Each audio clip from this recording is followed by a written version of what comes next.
Welcome, ladies and gentlemen. Justin here from CLG as always. Today we're going to be bringing you a little bit of a quick video. I guess we can call it a product review slash sort of unboxing, but product review. And today I want to talk about this little guy. So what is this little guy? So let me backtrack a little bit and tell a story, as I always like to do. As those who know, I am the Sarge at the local brick and mortar here in Alchemist Cove Games and Comics in Schuylkill Haven, and had some items come in, and the Warlord rep, Billy Gaz, who is back as our rep. I'm sure he's not watching this, but welcome back, Billy. It's great to have you. Sent along this little guy with me. For those who aren't familiar, Warlord announced a month ago, 2 months ago maybe now, that they were changing their resin a little bit, or some of their products going to what they're calling Warlord Resin Plus. So Billy sent this along with me. This is the Braciliary, looks the sniper, that Warlord was also doing a deal where if you bought $50 worth of items from their website, they were sending this along as well. So he sent me it so I could take a look at it, kind of give my thoughts on it to the local group, and kind of help promote their new product here a little bit. So we're going to get into this. We're going to look at this product. Probably paint it up as well in this video, because it's only one model. I'm going to paint it up real quick over this weekend. Well, actually, probably over this week and just be done with it. But paint it up and kind of take a look at it and see what we think about it. So first off, as I open this up here, for those who play other game systems and might be familiar with the word Finecast and what a nightmare that is, a lot of companies are going to this new resin, whether they call it Resin Plus, whether they call it resin-like material. That's actually a little more lightweight than resin. For those familiar with Warlord Games resin tanks, you're dealing with a block of resin. Starting to get more into the vehicles a little bit, or more into the infantry with this type of resin material, and coming out with some pretty good results. So Warlord decided to jump on that bandwagon as well and came out with this Warlord Plus. So first thing we're going to do is, and I'll have a picture of this posted while I read along real quick, but I just want to kind of read this blurb a little bit. In this bag, you'll find a free sample model of a bolt-action figure cast in our new Warlord Resin Plus material. This new material is an evolution of our Warlord resin formula and is easier to work with than metal figures. It is easily cleaned by scraping and filling. Conversions such as head swaps no longer require modeling saws, clippers, and brute force as a sharp knife, and a dab of super glue does the trick. So that's pretty important, messing with plastic and resin as it is, or plastic and this new lightweight resin as it is. You know, they give you some really cool head options sometimes, or people who want to do their own modeling conversions. I have sliced many a finger with a sharp X-Acto knife trying to file down or cut off a metal head, so that's pretty cool. This is the part that interests me. Warlord Resin Plus requires no undercoat, as this material holds paint superbly. No more paint chips. Being lighter and more flexible than metal, it stands up far better to the rigors of wargaming, and carrying your figures around won't give you a hernia. We will be bringing out more models of bolt action in Warlord Plus, and I'm sure you'll agree it's a big step forward. So back to that part of requires no undercoat.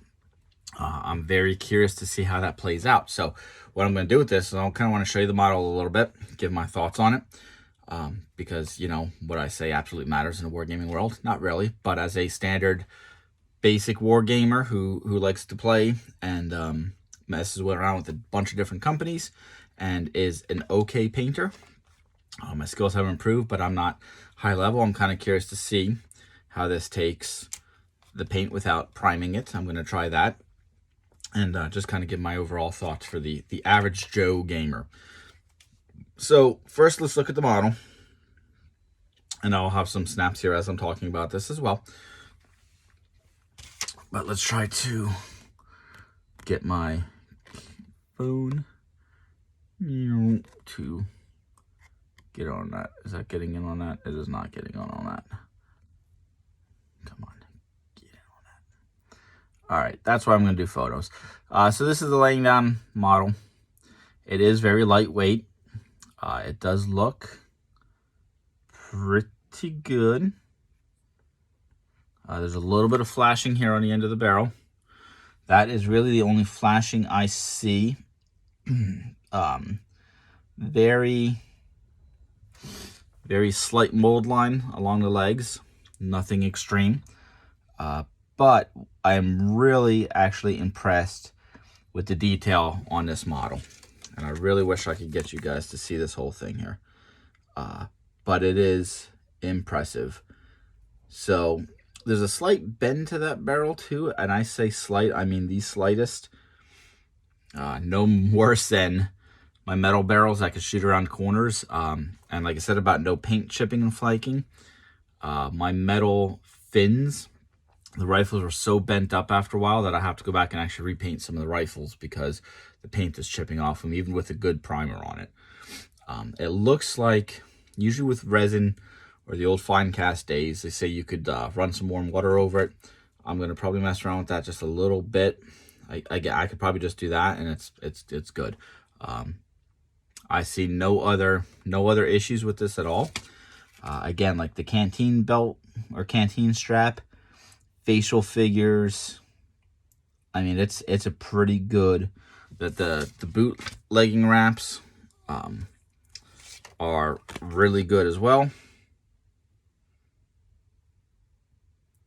And again, I'm just showing you blurry pictures. I know, I'm sorry. I cannot get this thing to zoom in properly. But yeah, it's a pretty good model. I'm pretty happy with it. It is very lightweight, pretty comparable to a plastic model. Plastic maybe actually, I don't know if it's a little bit heavier, maybe not. I don't have just a bare plastic one here that's not on a base or anything to compare it to, but yeah, pretty good product so far, what I'm seeing, what I'm looking at. So what we're going to do is, over the next couple days, a blink of an eye for you, is I'm going to clean up the mold lines on this a little bit, and I'm going to paint this up as is. I'm not going to do any priming on it. It does not look like, one of the things I will say with resin that's pretty good is there is no film on it. It is not, sometimes you'll get resin prints that is like chalky, especially when you get with this Resin Plus fine cast-esque, and I keep saying fine cast, I got to get away from that. But this resin-esque material sometimes can be pretty chalky. I don't see anything on there. Normally I would take actually a lot of my resin, even Warlord stuff, even Trenchworks, Blitzkrieg, some really, nice quality stuff, and I'll still run it through a little bit of warm soapy water just because it's what I'm used to prep it before I even prime it. This model is pretty much what I would expect to get out of soaking them for a couple hours and drying them off. Looks like there's like one little point there on the peacock feather too. That's a little bit of a flashing. But yeah, this in my opinion is ready to, as I'm sitting here oiling it up with my fingers, this is ready to go as far as painting it goes, and that's what we're gonna do. So yeah, in a quick second here, you'll see the product of this is finished, and we'll go from there. I'm probably going to do it in desert paint scheme because that is what I'm painting my Brasiligari as. They all have the sun hats, but this will work pretty cool. I can just throw him in as well, and plus I have a really good paint scheme that I use from actually back in the Flames of War days, like version 2. I think version 2 North Africa book had a really cool paint up for using Vallejo for these, so that's what I'm going to do on this. So here we go. Let's put some paint to it. I will see you in a couple days for you a blink of an eye and see how this paints up with no primer.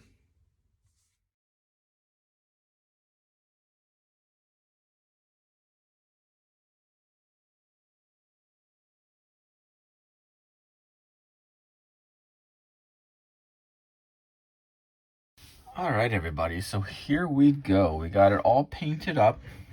As I said, I did not put any primer on it. I cleaned up a little bit of the little bit of mold line that was on it. Tried to straighten up the barrel and painted it as is. So let's take a look at it here, and I'll give my thoughts. Again, I kept a very simple paint idea for it. All Vallejo colors. I took it out of the old, like I said, there's an old Flames of War North Africa book that gives a painting detail or painting ideas, so I just did that. So you can see here, again, it's not, looking at it closely in the camera always brings out the worst in it. It's not 100% perfect, but I literally painted this up in one night in like a couple hours, and that was mainly just waiting for paint to dry in between and waiting for the washes to dry.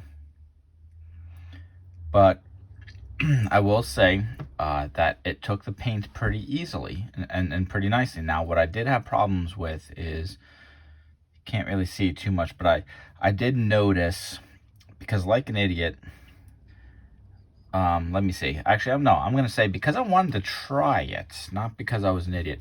I didn't put the model on glue it on the base right away. And yes, the base is not done. That's because I haven't figured out the exact basings that I'm going to use for this army, so I just left it as it is. But before I actually glued it onto the base, I was just holding the actual model and painting different parts of it. And what I found was, like, even after, like, especially the boots, but even after some of the spots had dried, if I would just rub over them, it'd rub the paint off it right away. And I don't know, again, if that's because it wasn't primed or if there was just a slick spot or my hands were sweaty, greasy, whatever it may be. But once I got it on there and glued it to the base and actually painted it up, it painted up nicely. The detail pops really nicely on them because, you know, if some of you have had, I'm sure, those nice models that are really good print, a really cool model, and then that's the day your primer can decides that it's just going to be gloppy and mess with you a little bit and ruin the model for you. Because there's no primer on it, it stands pretty good. Like, even the leg wraps pop really nicely. Yeah, so painted up really quickly, put a wash on it, and then just clear coated it and then dull coated on top of it, so nothing super fancy. So it painted up nicely. I really don't see any difference between this and what I would prime and clean a resin model as a finished product. So I think it does what they say. Now, you know, painting 10 of these at a time, who knows what that would end up being like. But for the most part, I'm really happy with that product. Really happy with, again, the model is beautiful. I'm really curious to see what they do with these. You know, the only thing I'm curious about with their new Resin Plus line is that going to do away with multi-kits? Some of their multi-kits, their older stuff can be a little bit rough to put together. Some of their newer multi-kits are really good. So for a basic, here's an Italian Bracilieri with helmet. You know, this can be used as desert, or it can be used later on in Sicily. Pretty standard Bracilieri. Lost my train of thought there for a second. Sorry, as I was just looking at something on the model. You know, it's a pretty easy standard one piece. Now, this is, again, supposed to be like the sniper team, so it can be just one piece. But I'm curious to see what they do with the line, because obviously they just came out with all new plastic Italians. So this Warlord Resin Plus is very nice, but I'm curious to see what they're planning on replacing in their line with this. How much they're planning on placing, if it's going to be just kind of these support options, which I think would be pretty easy to do. Because, again, you can even mold the heads separately, so people still have those options. Because usually when you get a support box of anything, they're all metal models, and you got a bunch of loose heads, so you can kind of mix them up a little bit for some dynamic stuff to make yours a little different than your opponents across the table. But I wonder how that would work with these solid models, if they would print them in multi-parts as far as like the heads. Because, again, I'm thinking that this is going to be, I don't see them replacing the plastic kits. I think this is going to be more comparable to getting rid of some, maybe the metal stuff, the metal models, and going to these. And if that's the case, as a finished player, when I buy my box of the fins, it's a box of metal figures that are solid. Not many choices. I get so many SMGs, so many LMGs, and that's it. Here you go. Be grateful. And the heads are different. You know, it's a box of loose heads. So they could really do that with this and get rid of their metal models altogether. I know in the great scheme of gaming communities, there's people that swear by metal and love the metal models, and there's people that swear by the plastic and love the plastic and don't like going either side. I'm curious to see where this plays into the role in it. You can see that the rifle's got, obviously some bend to it. I think I'd have to pull pretty hard to snap it. I'm not going to test it right now because I would cry. But I was able to straighten up a little bit. So it molds pretty easy, or is a little bit flexible. I don't know how much give it would have total. Compared to, again, I'll try to make it even with the base, but compared to the plastic kits that I have, their British Commandos, and I think 90% of the bayonets ended up snapping off of my foam trays because they get caught really easy and snap. So will this be more durable in the long run? I don't know. They say it will be. I think it would be. One of the things I'm curious about is I sometimes, and whether it's good or bad, I sometimes leave my models in the car for the day, because if I go to work and if I'm gaming after work during the week, I just take all my stuff with me for the day, go to work, leave, go gaming. What I'm curious about then is how it'll play out compared to plastic and metal models, where it's in the car all day long in the winter and it's really cold, and I try to be very careful that stuff may be a little cold and brittle. Or again in the summer, and say if this catches on a foam tray and is bent down a little bit and now it's cooking in the car, if that'll, how that'll form it. So I mean, you get that with again plastic, metal. That's why some of the paint is off the metal, guys, is you get really cold and you knock them and it just chips if the primer didn't hold properly. But overall, I'm very pleased with this product. Again, I know I keep rambling a little bit about it, but the detail is great. The cleanliness of it is great as far as mold lines. Paints pretty nicely as well. Overall, a very nice product. We'll see where they go with the line. We'll see where they go with the cost of it as well, because that'll be a big thing too. Is it going to be comparable to the resin box or the metal boxes you get? Or is it going to be comparable to the plastic kits that you get? We shall see. But Warlord, good job. I'm happy with it. Please feel free to comment if you've messed around with this a little bit, what your thoughts are. If you're one of those diehard metal fans, if you're one of those diehard plastic fans, where you think this line could go, should go. If this stuff will sway you to maybe buy some things that maybe you wouldn't, or that you would go to a third party for. Let me know in the comments. Let me know what you think. Let me know if this video is useful at all or not. I try not to do like unboxing and reviews because I'm usually very late to the game, and even if I do get the product in time and record the video, I'm usually like weeks later to get it edited and posted. So I'm usually behind the curveball. So YouTube doesn't need a 20th video on unboxing of an Italian box set, so that's why I try not to do those. But let me know if you found this video useful. I know I've rambled on for about a good 20 minutes over one model, but I want to put some content out and want to see what people think. So the obligatory like, subscribe, all that kind of stuff. And hopefully we'll be seeing a little bit more from this product and some videos to come as I do my Italian project. So thanks for watching all. Take care. Be safe.